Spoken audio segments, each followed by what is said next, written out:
l'intervista non mi è piaciuta per un motivo, perché chi intervistava Bruno Vespa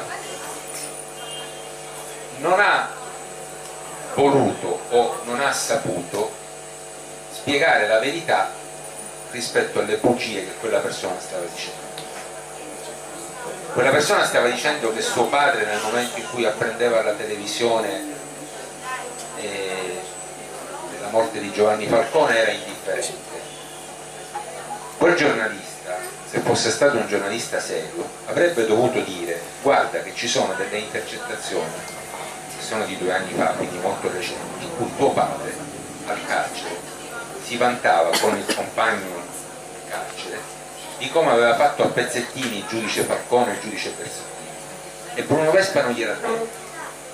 Non solo, ma quando lui stesso, l'intervistato, il figlio di Totò Riina, diceva che lui non aveva niente a che fare con la mafia, il giornalista non gli ha ricordato che lui era stato condannato per associazione mafiosa, e non gli ha ricordato neppure quelle intercettazioni in cui una volta il figlio di Totò Riina, passando con la macchina da Capaci, dove è stato ucciso il giudice Falcone, aveva detto ai compagni con cui viaggiava in macchina che suo padre aveva fatto bene a fare a pezzi quel giudice e quei poliziotti. Quindi a me non mi scandalizza il fatto che qualcuno intervisti anche un criminale in televisione, ma mi scandalizza e mi fa incavolare il fatto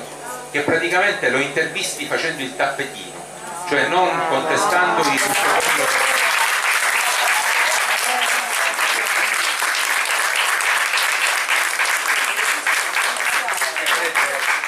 potuto e dovuto ricordare. Per il resto non mi fa paura neanche che è il peggiore criminale, però non si può consegnare un microfono facendogli dire senza nessun contraddittorio tutto quello che vuole, facendo apparire nero quello che è bianco.